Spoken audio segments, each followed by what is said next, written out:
مجھے مسیح مل گیا، اور اس نے اسی وقت جا کے منادی کرنا شروع کر دی۔ مسیح کی منادی کرنے کے لیے شاگردوں کو 3.5 سال لگے، وہ سب کچھ مسیح کے ساتھ انہوں نے وقت گزارا، سب کچھ سیکھا، اس کے بعد وہ مسیح کی منادی کر رہے تھے۔ صحیح۔ اس کے بعد شاگرد کہہ رہے تھے کہ ہم نے اس کو دیکھا، ہم نے اس کو چھوا، ہم اس کی گواہی دیتے ہیں۔ لیکن سامری عورت کے ساتھ 5-6 منٹ کی گفتگو ہے تو وہ جا کے گواہی دے رہی ہے، تو اس نے بطور خدا اس کو پہچان لیا تھا، قبول کر لیا، قبول بھی کر قبول کی ہوتی۔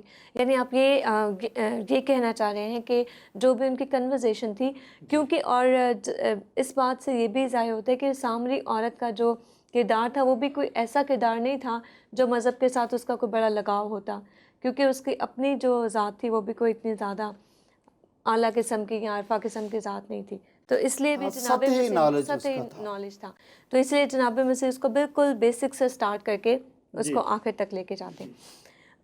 پھر ایک اور سوال جو کہ قابل ذکر یا قابل غور ہے وہ یہ کہ جب جناب مسیح سے قیامت کے بارے میں سوال کیا جاتا ہے، ججمنٹ ڈے کے بارے میں پوچھا جاتا ہے، تو جناب مسیح کہتے ہیں کہ اس گھڑی کے بارے میں تو کوئی نہیں جانتا، میں بھی نہیں۔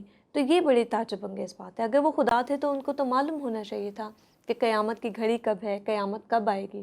اولدو انہوں نے سائنس بتایا کہ قیامت کے آنے کے یہ نشانات ہوں گے، یہ واقعات ہوں گے، اس طرح سے ہوں گے، لیکن جب ان سے یہ پوچھا گیا تو پھر انہیں اس بات کا علم کیوں نہیں تھا؟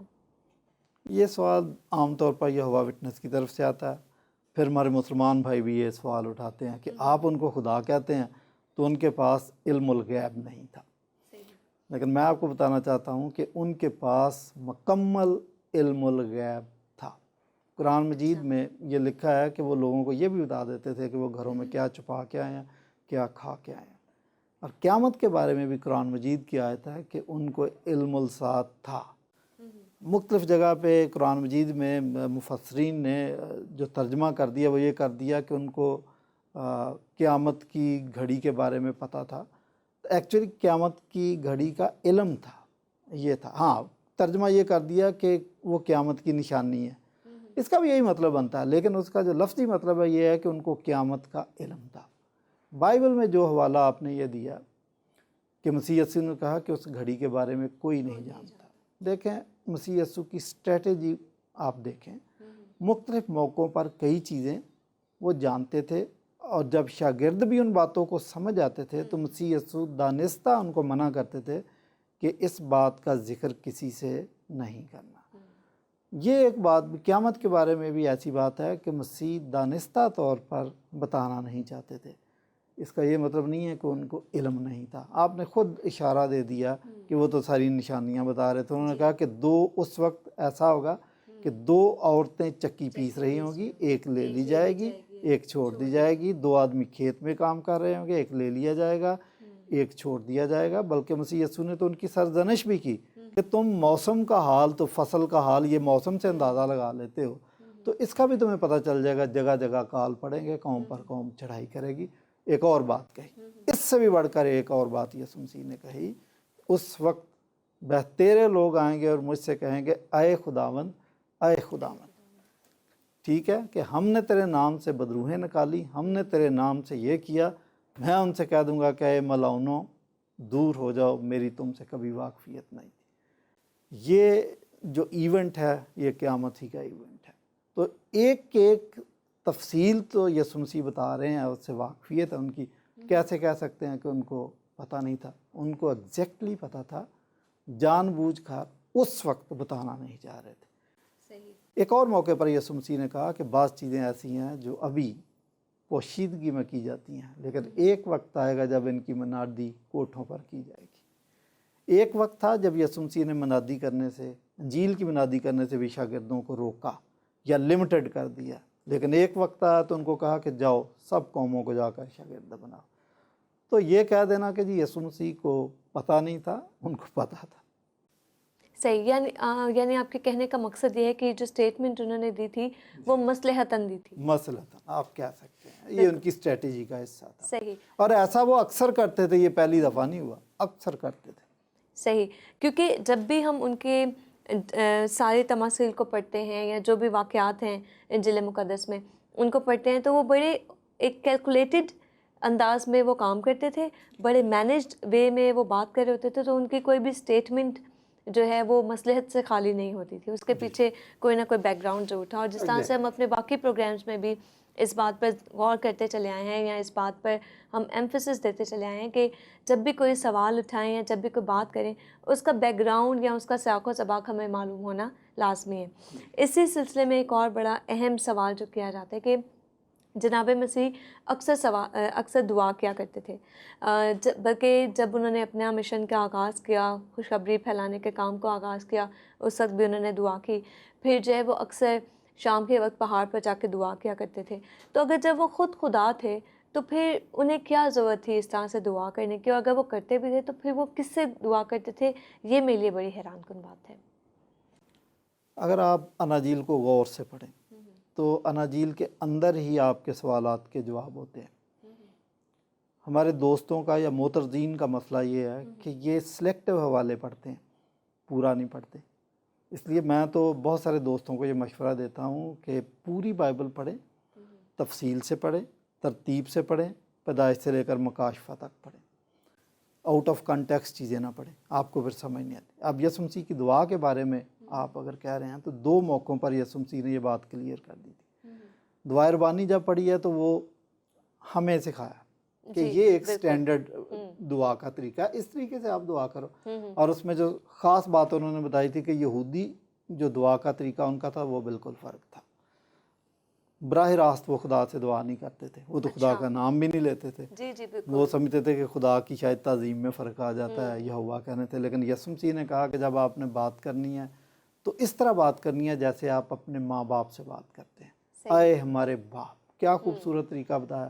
تو یہ تو ہمیں ایک ماڈل بتایا تھا. دوسری بات، لازر کی قبر پر یسوع مسیح نے جب دعا کی ہے تو اس سے پہلے ایک بات کہی تھی، اگر آپ کو یاد ہو. انہوں نے کہا تھا کہ مجھے تو پتہ ہی ہے کہ تو میری سنتا ہے. یہ میں ان لوگوں کے لیے کر رہا ہوں کہ ان کو پتہ چلے.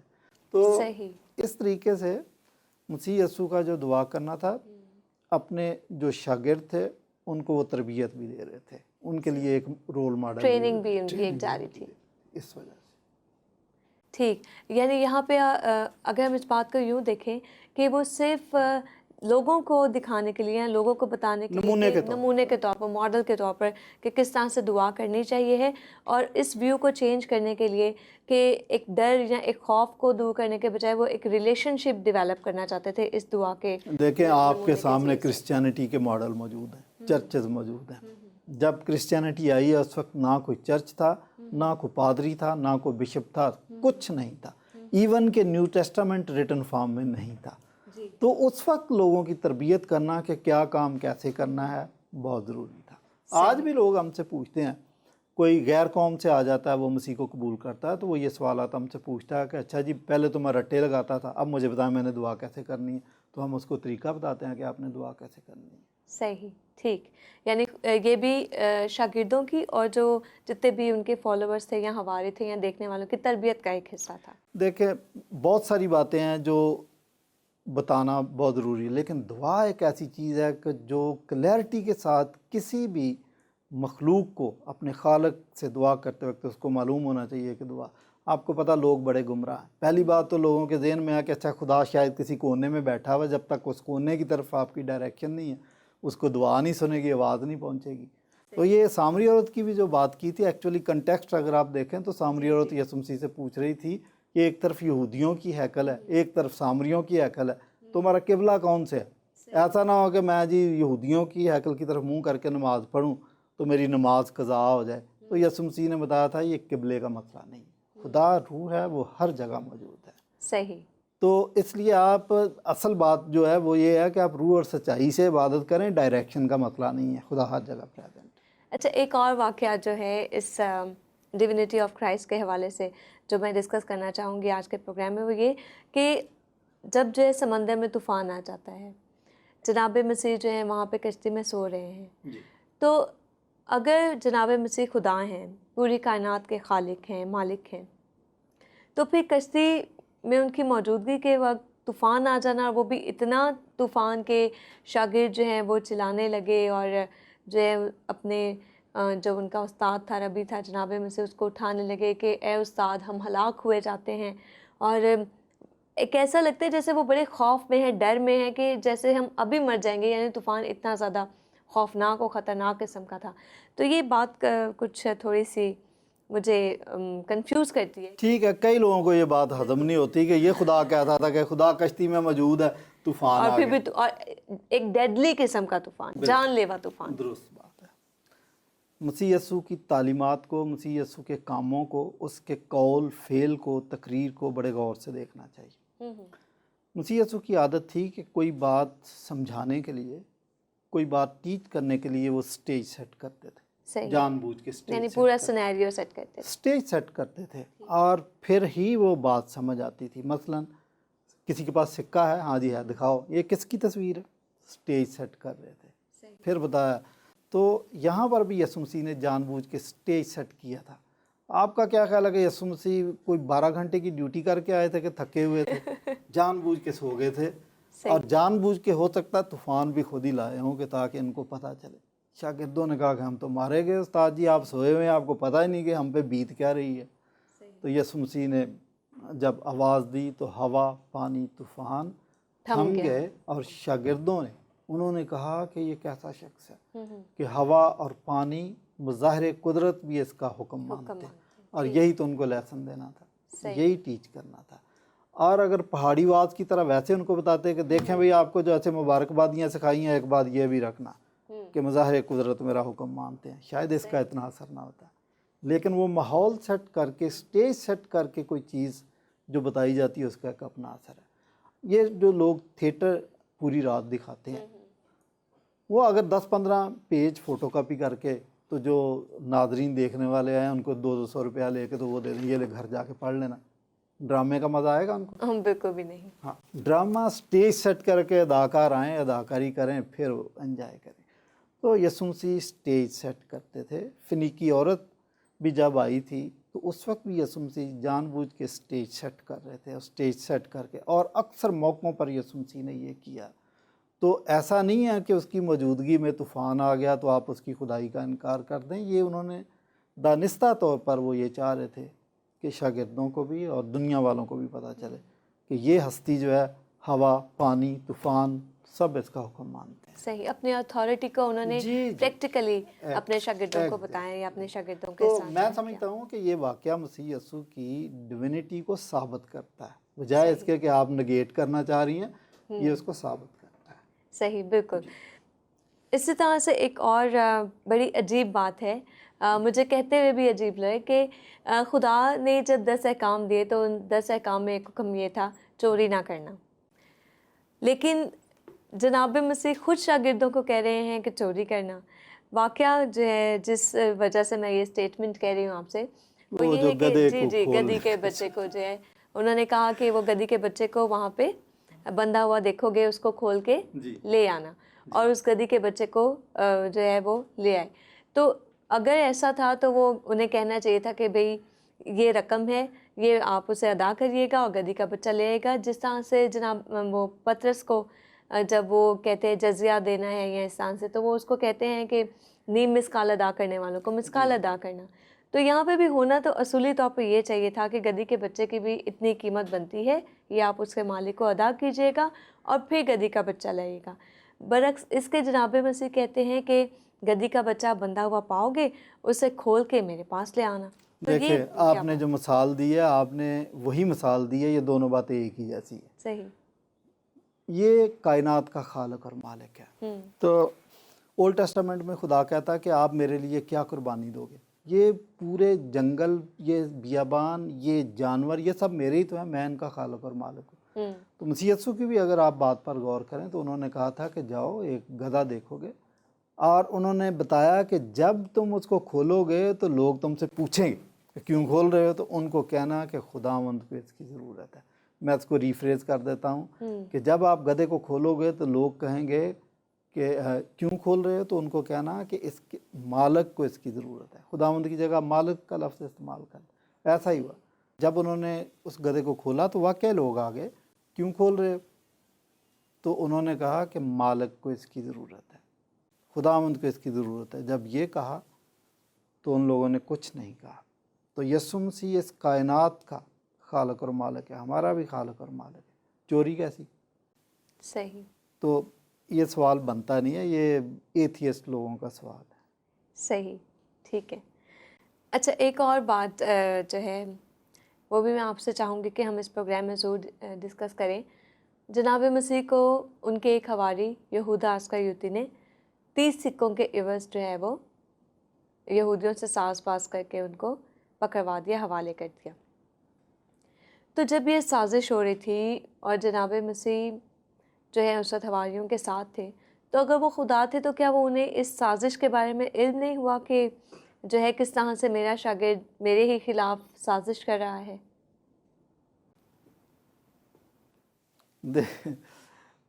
آپ کا کہنا یہ ہے کہ مسیح کے گرد سازشوں کا جال بنا جا رہا تھا اور ان کو پتہ نہیں. بالکل، ان کو پتہ تھا. دراصل منصوبہ یہی تھا، پلان ہی یہی تھا صحیح، کہ یسوع مسیح صلیب دیا جائے گا. اور یسوع مسیح نے کہا کہ ابن آدم تو جیسا اس کے حق میں لکھا ہے جاتا ہی ہے، لیکن افسوس اس پر جس کے سبب سے یہ ہوا. اس کے لیے بہتر یہی تھا کہ وہ پیدا ہی نہ ہوتا. اور جب یسوع مسیح نے عشائربانی کی رسم ادا کی ہے تو اس وقت بھی اپنے شاگردوں کو بتا دیا کہ تم میں سے ایک ہے جو میرے ساتھ طباق میں ہاتھ ڈالتا ہے، وہی مجھے پکڑوائے گا. اس کو بھی چھوڑ دیں. اس سے بھی پہلے کئی ہزار سال پہلے یسایہ 53 باب میں یسوع مسیح کی مصلوبیت کی پوری کہانی طے ہے. پھر اولڈ ٹیسٹامنٹ میں ہزاروں سال پہلے پوری کہانی لکھی ہوئی ہے. یہ بھی لکھا ہوا ہے کہ اس کو 30 سکوں کے عوض بیچ دیا جائے گا. بلکہ جو بات نیو ٹیسٹامنٹ میں نہیں لکھی، بعض باتیں اولڈ ٹیسٹامنٹ میں پہلے سے لکھی. مثلا نیو ٹیسٹامنٹ آپ کو صرف یہ بتاتا کہ یسوع مسیح کے ہاتھوں میں کیل ٹھوکے گئے. اولڈ ٹیسٹامنٹ میں زبور 22 میں لکھا کہ اس کے پاؤں بھی چھیدے گئے. صحیح. تو یسوع مسیح کو پتہ تھا. اس سے پہلے بھی انبیاء اکرام یہ بات کہہ چکے تھے کہ ایسے ایسے ہوگا، ویسے ہو رہا تھا. یسوع مسیح کو کسی نے کہا کہ ہیرودیس آپ کے خلاف سازش کر رہا، تو اس نے کہا کہ جاؤ اس لومڑی کے بچے کو بتا دو کہ میں آج اور کل ادھر ہی. تو یہ کہنا کہ یسوع مسیح کو پتہ نہیں تھا، اور چونکہ پتہ نہیں تھا تو وہ خدا نہیں ہو سکتے. ان کو پتہ تھا، ان کو ایک ایک بات کا پتہ تھا. لیکن صلیبی موت چونکہ وہ مانگ کر لے رہے تھے تو اس لیے وہ ہمیشہ آگے صلیب کی طرف بڑھتے چلے گئے. تو ان کو پتہ تھا. ویسے بھی جو صلیبی موت کا سارا واقعہ ہے، یہ کہنا یہ چاہیے کہ یہ ایک پلان کے تحت یہ سب کچھ ہوا، جی، ایک پلان منصوبے کے تحت سب کچھ ہوا. یہ اتنا ایبرپٹلی ہوا نہیں تھا. تو اس جی لیے یہ اعتراض کسی کا بھی کرنا کہ ان کو علم نہیں تھا یا یہ، اور بعد کے واقعات بھی اس بات کو ثابت کرتے ہیں کہ انہیں علم تھا. ایون اس کو یہ بھی پتہ تھا کہ موت کے بعد میں تیسرے دن جی اٹھوں گا. اس پر بہت زور دیا، اس پر بہت کچھ کہا اور وہ جی بھی اٹھے. اچھا، ایک اور چلیں، یہ تو ہمیں سوال جو ہے اس بات سے کلیئر ہو گیا اور اس بات کے دلیل ان کو میں بہت پتہ سے تھا. حوالے لیکن آپ کہتے ہیں کہ اگر ان کو پتہ تھا تو پھر بھی وہ پکڑے گئے. پکڑے جانا بھی منصوبے کے منصوبے کا تحت ایک تھا. حصہ وہ تھا. ایک بالکل. شاعر کہتا ہے کہ یوں تو ہم آگاہ تھے صیاد کی تدبیر سے، ہم اسیر دام گل اپنی خوشی سے ہو گئے. واہ. تو وہ جان بوجھ کر. اس آخری سوال کے ساتھ ہم اپنے ناظرین سے اجازت چاہیں گے. سوال ہے میرا اس واقعے سے جب جو ہے جناب مسیح ایک 12 سال کی بچی کو زندہ کرنے کے لیے جاتے ہیں، یاگر کی بیٹی کا واقعہ. تو عجیب بات یہ لگتی ہے کہ کیا خدا مذاق بھی کرتا ہے، خاص طور پہ ایسے موقع پر جب جنازہ سامنے پڑا ہوا ہو. بات میں یہ کہنا چاہ رہی ہوں کہ انہوں نے جب کہا کہ بھیڑ سے کہ وہ لڑکی مری نہیں بلکہ سوتی ہے. اس میں مذاق کہاں سے آ گیا؟ اچھا ٹھیک ہے، اوکے. آپ یہ کہہ رہے ہیں کہ ان کے گھر میں ڈیتھ ہو گئی ہے تو یسوع مسیح کہہ رہے ہیں کہ ڈیتھ نہیں ہوئی، وہ تو سوئی وہ تو سوئی ہوئی ہے. جبکہ تصدیق ہو چکی تھی، وہ جو بھی ان کا دستور تھا جنازے کا، وہ سب کچھ سارے انتظامات ہو چکے تھے. دیکھیں، جو عام لوگ ہیں، جو ایماندار نہیں ہیں، جو مسیح کے شاگرد نہیں ہیں، مسیح کی طبیعت سے واقف نہیں ہیں، اس کی الوہیت سے واقف نہیں ہیں، اس کی قدرت اختیار سے واقف نہیں ہیں، ان کو ہو سکتا ہے یہ مذاق لگتا. لیکن ہم جانتے ہیں کہ مسیح کے اندر قدرت تھی. آپ کسی ڈاکٹر کے پاس جاتے ہیں تو آپ کے پاس پیشنٹ ہے جس کو فٹس پڑ رہے، تو آپ تو پریشان، آپ کی آنکھوں میں آنسو ہوں گے، لیکن ڈاکٹر کہے گا وہ فکر نہیں کرو، آپ ٹیک اٹ ایزی، ابھی ٹھیک ہو جاتا، ابھی ٹھیک. ایسے ہی کہتا ہے نا ڈاکٹر. مسیح یسوع خدا تھے. وہ جانتے تھے کہ میں اس کو کہوں گا اٹھ تو یہ اٹھ کے بیٹھ جائے گی، اور ایسا ہی ہوا. اس لیے انہوں نے اپنی قدرت کی وجہ سے، اختیار کی وجہ سے کہہ دیا تھا کہ یہ لڑکی مری نہیں بلکہ سوئی ہے. تو اس کو کہا اٹھ، تو وہ اٹھ کے بیٹھ گئی۔ بائبل مقدس یہ محاورہ اکثر لوگوں کے لیے استعمال کرتی ہے کہ وہ اپنے باپ دادا کے ساتھ سو گیا۔ تو یہ خدا یہ محاورہ اس لیے استعمال کرتا ہے کہ خدا کی نظر میں وہ سوئے ہیں۔ اگر کوئی 1000 سال پہلے مر گیا تو خدا کی نظر میں وہ سویا ہوا ہے۔ تو مسیح بھی جب دوبارہ آمد ثانی کے وقت آئے گا تو جتنے لوگ مر گئے ہیں اس کی نظر میں یہ سوئے ہوئے ہیں، خواہ ان کی ہڈیاں بوسیدہ ہو گئی ہیں اور ہڈیوں کے ساتھ اب کوئی گوشت نہیں رہ گیا، لیکن وہ ان کو کہے گا کہ قبروں سے باہر آؤ، تو وہ باہر آ گئے۔ مارتھا کو جب یسوع مسیح نے یہ بات بتائی کہ تیرا بھائی زندہ ہو جائے گا کیونکہ قیامت اور زندگی تو میں ہوں، تو وہ کہنے لگی کہ ہاں قیامت کے وقت ہو جائیں گے، لیکن یسوع مسیح نے کہا کہ تمہیں پتہ نہیں، قیامت اور زندگی تو میں ہوں، یہ ابھی اور اسی وقت ہوگا، میں اس کو آواز دوں گا، وہ قبر سے باہر آ جائے گا۔ تو یائر کی بیٹی کو اگر یسوع مسیح نے کہا کہ یہ سوئی ہوئی ہے تو غلط نہیں کہا، ٹھیک کہا تھا، اس کے پاس قدرت تھی، اس کے لیے وہ سوئی ہوئی تھی، اس لیے اس نے اس کو آواز دی، وہ زندہ ہو گئی۔ صحیح، ٹھیک، یعنی یہاں پہ اپنا اختیار جتانے کے لیے انہوں نے یہ اسٹیٹمنٹ جو ہے دی۔